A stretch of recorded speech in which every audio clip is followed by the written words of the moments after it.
नमस्कार दोस्तों, स्वागत है हमारे YouTube channel doctor Ganesh Shankar Hazaribagh पर, जहां पर स्वास्थ्य से जुड़ी समस्याओं को लेकर आपके पास आते रहते हैं। और हर एक बार की तरह इस बार भी हम आज एक बहुत ही इंटरेस्टिंग सब्जेक्ट पर महत्वपूर्ण जानकारी लेकर आपके पास आ रहे हैं, जानकारी देने जा रहे हैं, जिसे मेडिकल की भाषा में जीभ कल्चर के नाम से जाना जाता है। बहुत सारे मरीज अगर ध्यान दें कि जब वे किसी डॉक्टर के पास अपनी समस्याओं को लेकर जाते हैं, तो डॉक्टर सबसे पहले उनकी जीभ को देखकर जांच करते हैं और पता लगाने की कोशिश करते हैं कि बीमारी क्या है और बीमारी के लक्षण क्या हैं। तो वो जीभ के माध्यम से ही पता लगाने की भरपूर कोशिश करते हैं और उसी के आधार पर दवा का सिलेक्शन भी करते हैं।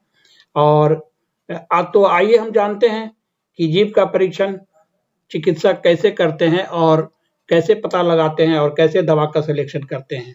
दोस्तों, जीभ कल्चर एक चिकित्सा परीक्षण की है जो मुंह में जीवाणु, फंगल या वायरल संक्रमण का पता लगाने के लिए किया जाता है। डॉक्टर सबसे पहले जीभ देखकर पता लगाते हैं कि कोई जीभ पर जीवाणु है या फंगल है या वायरल संक्रमण है, तो उसको पता लगाते हैं।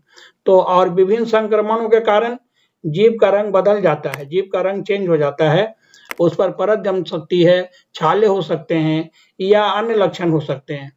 तो अब हम जीभ से संबंधित समस्याओं और उनके होम्योपैथिक उपचारों पर हम विवरण देने जा रहे हैं। तो सबसे पहले हम देखते हैं जीवाणु संक्रमण जो होते हैं, जैसे स्ट्रेप्टोकोकस और स्टेफिलोकोकस बैक्टीरिया जो होते हैं, वो जब गले को प्रभावित करते हैं तो उनको गले में खराश होती है, सफेद पीली परत जमती है और बदबूदार सांस आती है। तो ऐसी स्थिति में कौन सी दवा हम प्रयोग करेंगे होम्योपैथी का? तो मेरा कहना है कि उसमें मर्सोल जो है 30 पावर का, हीपर सल्फर 30 पावर का और बेलाडोना 30 पावर का लक्षण के अनुसार मतलब कि उसका हम दवा का प्रयोग करते हैं। ऐसा जब जीभ पर आता है ना, तो उसको हम देखते हैं। और आगे फिर एक है फंगल संक्रमण, जिसमें ओरल थ्रस होता है, कैंडिडा का अधिक बढ़ जाता है, जिसमें क्या होता है कि वो जीभ पर सफेद परत जमता है और जलन होती है और मुंह सूखा सूखा हुआ रहता है। तो जैसे मुंह में छाला वाला जो दिखाई देता है, तो वो फंगल के कारण होता है, मुंह में जो जख्म बनते हैं तो ये होता है। तो उसमें हम बोरेक्स 30 का प्रयोग करते हैं। काली म्यूर उसमें बाइकेमी का एक दवाई है, उसको हम 4-4 टेबलेट 3 बार 4 बार सुसुम गर्म पानी में डाल के देते हैं। और एक सल्फर भी दवा है जिसको आवश्यकता अनुसार हम कुछ डोज देते हैं।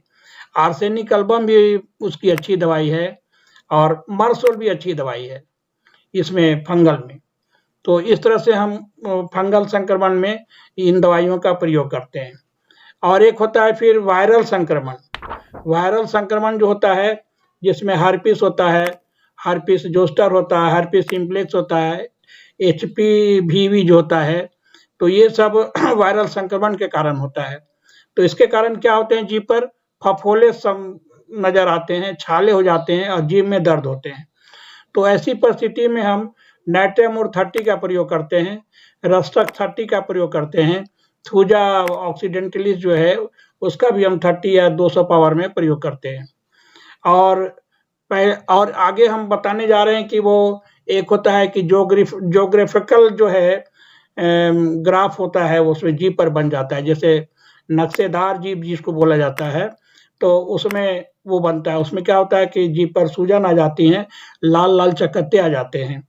तो ये इससे पता चलता है कि उसको गैस की शिकायत है, अनियमित पैच होता है, जलन होता है, उसके कारण ये बनता है। तो उसमें हम आर्सेनिक का प्रयोग करते हैं। जोग्राफिकल जो जीभ होता है उसमें आर्सेनिक 30 का प्रयोग करते हैं, नाइट्रिक एसिड का भी प्रयोग करते हैं, और जीभ में जब सूजन रहता है तो उसमें हम एपिसमेल 30 का प्रयोग करते हैं। और आगे फिर हम बताने जा रहे हैं कि काली बालदार जीभ यानी ब्लैक हेयर टंग होता है, जिसमें जीवाणु की वृद्धि होती है और उसमें काली भूरी जीभ होती है, खराब स्वाद लगता है, बदबूदार सांस आता है, तो उसमें हम कार्बोवेज का प्रयोग करते हैं। काली फॉस्बाइकेमिक एक दवाई है, उसमें हम 4-4 गोली 4-5 बार दिन भर में देते हैं। और महत्वपूर्ण दवा आर्सेनिक एल्बम भी, जिसका जीभ काला काला ऐसा हो जाता है, तो उसमें हम आर्सेनिक एल्बम 30 का प्रयोग करते हैं। तो इसके बाद हम आगे बताने जा रहे हैं ग्लोसाइटिस। ग्लोसाइटिस की मीन्स हुआ कि जीभ सूजा हुआ रहता है और जीभ लाल लाल लगता है देखने में। तो उसमें क्या है कि उसका जो साइन सिम्टम्स है वो लाल चिकनी सूजी हुई जीभ रहती है, खाने में परेशानी होती है, तकलीफ होती है उसको। तो जीभ सूजा हुआ लक्षण पर एपिसमेल हम देते हैं और जीभ लाल लाल जाता है तो उसमें बेलाडोना का प्रयोग करते हैं, फास्फोरिक एसिड का प्रयोग करते हैं। और गले में खाने में तकलीफ होती है, कुछ फटा फंसा हुआ लगता है, अटका हुआ लगता है, तो उसमें हम लाइकेसिस का प्रयोग करते हैं, मरसोल का प्रयोग करते हैं। तो इन दवाइयों के माध्यम से हम जीभ सूजी हुई है, लाल जीभ है, उसमें गले में दर्द है, तो उसका हम इस दवाइयों से ठीक करते हैं। और आगे हम बताने जा रहे हैं विटामिन और खनिज की कमी। विटामिन B12 होता है ना, आयरन की, और फॉलिक एसिड, जिंक, की सब की कमी जब होने लगती है तो वो जीभ से पता चलता है। तो जीभ से पता चलता है कि उसका जीभ पीला पीला लगता है, जीभ के दरारें होती है जीभ के पर, और जीभ में जलन होती है, दर्द होते हैं उसमें। तो इसमें हम होम्योपैथी का दवा प्रयोग करते हैं, फेरम फॉस बाइकेमी का 6x 4-4 टेबलेट दिन भर में 4 बार, और कलकरिया फॉस दिन भर में 4 बार 6x में, और नेटेमोर दिन भर में 4 बार। तो इन तीनों बाइकेमिक दवाइयों से हम vitamin B12, iron, folic acid, zinc, इस सब की जो कमी होती है उसको हम पूरा करते हैं। और एक होता है लीकोप्लाइकिया, जीभ पर सफेद चकत्ते हो जाते हैं, मोटे सफेद धब्बे, खुरदरी बनावट उसमें होती है। लोग गलत जो खाते पीते हैं, तंबाकू का सेवन करते हैं और ये खैनी का प्रयोग करते हैं, तो और या कुछ बहुत ज्यादा मसालेदार वगैरह भोजन करते हैं, तो उनको जीभ पर मोटे मोटे सफेद परत होते हैं और खुरदरी बनावट हो जाती है, तो इसको लीकोप्लाकिया बोलते हैं।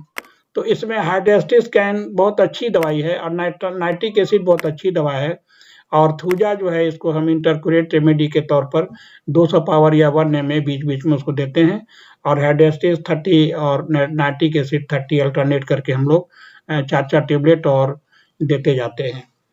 दोस्तों, हम ये बताने का कोशिश आपको किए कि जीभ कल्चर एक चिकित्सक परीक्षण है, कैसे करते हैं और उसका साइन एंड सिम्टम से क्या हुआ, और उसके आधार पर डॉक्टर का कैसे उसका दवा का सिलेक्शन एक होम्योपैथिक डॉक्टर करते हैं। तो ये हमारा जीभ कल्चर और उसके प्रकार पर और उसके लक्षण पर, उसकी दवाइयों पर एक छोटा सा हम वीडियो बना के आपको दिया है। आशा है यह वीडियो आपको पसंद आया होगा। तो इस वीडियो को यदि पसंद लाइक करेंगे तो लाइक करें और उसको सब्सक्राइब करें, और कोई कमेंट होगा तो कमेंट भी करें। धन्यवाद दोस्तों, फिर अगले मिलते हैं अगले वीडियो में।